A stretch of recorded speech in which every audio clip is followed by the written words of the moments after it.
नमस्कार, मैं काजल मिश्रा। स्वागत है आपका एनवन लाइव। नजर डालते हैं हरियाणा की मुख्य खबरों पर।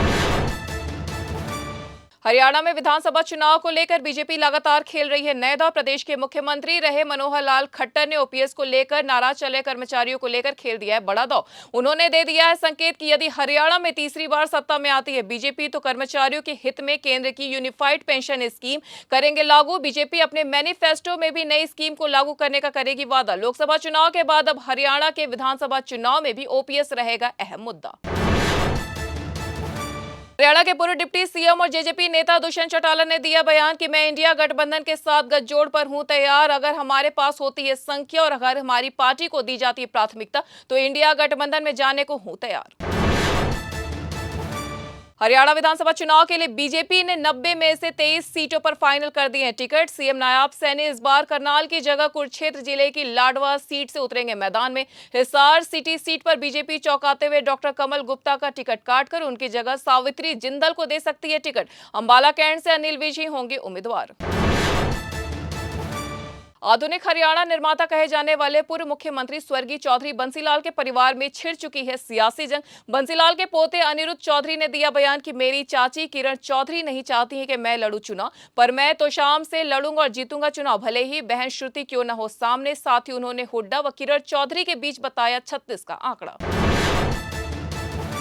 हरियाणा विधानसभा चुनाव के बीच भाजपा सांसद और बॉलीवुड एक्ट्रेस कंगना रनौत के बयान पर हो रही है सियासत। इनेलो विधायक अभय चौटाला ने कंगना रनौत के किसान आंदोलन को लेकर दिया बयान पर जाहिर की अपनी आपत्ति। उन्होंने कहा कि कंगना रनौत है एक महिला, इसलिए वे उस महिला के बारे में नहीं बोलना चाहते हैं ज्यादा, लेकिन एक महिला को रहना चाहिए मर्यादा में। किसान देश का है अन्नदाता।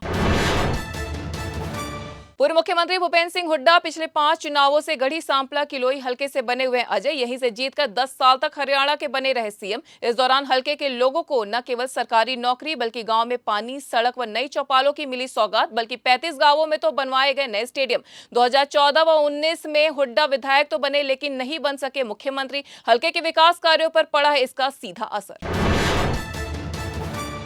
हरियाणा की सबसे हॉट सीटों में से एक बनी हुई है करनाल विधानसभा सीट। भाजपा के लिए इस सीट पर अपनी पकड़ बनाए रखने की है चुनौती, जबकि कांग्रेस इसे जीतने के लिए लगा रही है पूरी ताकत। कांग्रेस के 23 दावेदारों में से 4 प्रमुख चेहरे उभर कर आए हैं सामने। डिजिटलाइजेशन के दौर में चुनाव आयोग ने चुनाव से जुड़े महत्वपूर्ण कार्य कर दिए हैं ऑनलाइन। देश भर में डिजिटल मतदाता पहचान पत्र, फोटो आईडी कार्ड की शुरू कर रखी है सुविधा। अगर मतदाता की वोटर आईडी हो गई है गुम या वह सहेज कर रखना चाहता है वोटर कार्ड की डिजिटल कॉपी, तो वोटर हेल्पलाइन ऐप या फिर चुनाव आयोग की वेबसाइट की मदद से मोबाइल या कंप्यूटर पर डाउनलोड कर सकते हैं कार्ड। फरीदाबाद में बल्लभगढ़ विधानसभा के बाजार में असामाजिक तत्वों ने एक व्यापारी पर हमला कर दिया उसे घायल। इसी के विरोध में धरने पर बैठ गए बल्लभगढ़ बाजार के व्यापारियों का है कहना कि अगर नहीं हुई उनकी सुनवाई तो वह चुनाव का भी करेंगे बहिष्कार।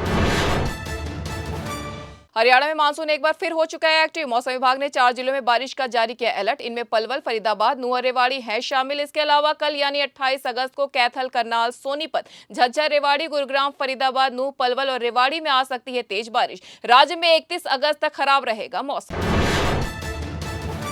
तो ये थी हरियाणा की अब तक की मुख्य खबरें। ऐसे तमाम खबरों से जुड़े रहने के लिए देखते रहिए एनवन लाइव।